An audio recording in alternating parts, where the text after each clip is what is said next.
என் தேவதையே பொன்வாய் பேசும் தாரகையே பொய் வாழ்வின் பூரணமே பெண் பூவேவா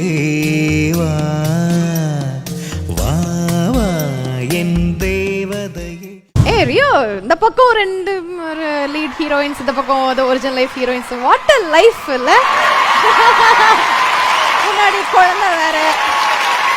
ஸ்ருதி, ஸோ இந்த ஒரு பொசிஷனுக்கு ரியோ வரணும் அப்படின்னு ரியோ ஆசைப்பட்டதை விட ஜாஸ்தியாக அவங்க பார்ட்னர் தான் எப்பவுமே கண்டிப்பாக வந்து ஆசைப்பட்டாங்க. பார்ட்னர் நம்மளோட ஒரு பெரிய ஆளா வரணும் அப்படின்றத எல்லா பாட்டுமே நினைக்கக்கூடிய ஒரு விஷயம். வந்தாச்சு, அதோட இனிஷியல் ஸ்டேஜ் அப்படின்னு வந்து சொல்லலாம். ஸோ எவ்வளோ சந்தோஷமா இருக்கு இந்த மொமெண்ட். திடீர்னு ஸ்டேஜ் வருஷம்னா எனக்கு என்ன பேச தெரியல, பட் பயங்கர ஹாப்பி.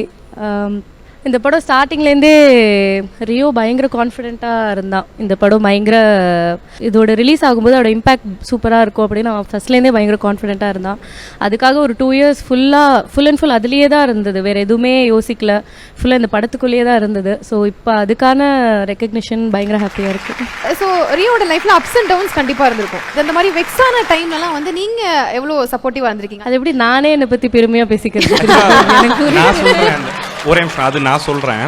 இந்த படத்து மேல ரியோனை வச்சிருக்க நம்பிக்கை எந்த அளவுக்கோ அதுக்கு ஈக்குவல் அவங்களும் வச்சிருந்தாங்க. என்ன காரணத்துக்கு சொல்றேன்னா, நான் படம் பண்ணும்போது என் கண்டென்ட் அண்ணனுக்கு பிடிச்சிருக்கு, அது பண்றதுக்கு ஒரு ஸ்டெப் எடுத்து வைக்குது. நான் வெளியே எங்கேயும் சொன்னதில்லை இதுவரை. நாங்க என்ன மாதிரி மேக்கிங் இருக்குன்னு தெரியாதுல.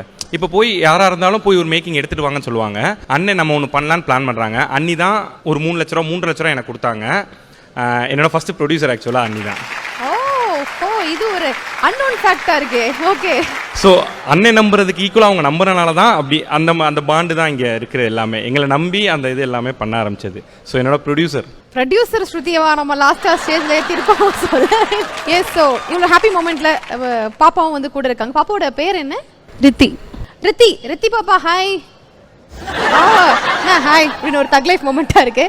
ஸோ அப்பாவோட படம் பார்த்தீங்களா? பிடிச்சிருந்துச்சா உங்களுக்கு? ஆத்தாடி, நல்ல வேலை மைக்கு கொண்டு போய் நான் கொடுத்து பல்பு வாங்கியிருப்பேன். படம் பிடிச்சிருந்ததா உங்களுக்கு? ஓகே, அப்பாவுக்கு அப்படியே ஒரு ஒரு கிஸ் கொடுத்து அப்ரிஷியேட் பண்ணுங்க பாப்போம். மாட்டீங்களா? சூப்பர். பார்த்தேன், நான் ரீசெண்டாக ஒரு வீடியோ ஒன்று போஸ்ட் பண்ணியிருந்தீங்கல்ல, நான் கோவமாக இருக்கேன் எனக்கு வேணாம் போன்னு சொல்லிட்டு ஏதோ சொல்கிற மாதிரி. பயங்கர கோவக்கார பிள்ளையா? இல்ல, அந்த என்கேஜ்மெண்ட் தான் நீங்க பாட்டு பாடுனது மேரேஜ்ல. எஸ், சோ அத வந்து இப்போ வரைக்குமே நிறைய பேர் வந்து ரீல்ஸ் எல்லாம் வச்சிட்டு இருக்காங்க ஸ்டேட்டஸா. WhatsApp super. ஒரு क्वेश्चन ஸ்டார்டிங்லயே தோண்டி புதைச்சிட்டா நான் என்ன பண்ணுவேன்? ஓகேவா, அந்த பாட்டு பாட வேணாம்.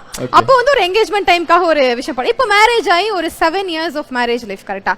இப்போ அந்த பாடலுக்கான லிரிக்ஸ் எல்லாம் போட்டு பாடணும்னா எப்படி நீங்க அந்த சாங்கை பாடுவீங்க? என்ன திடீர்னு லிரிக்ல கம்போஸ் எல்லாம் பண்ண சொல்றீங்க?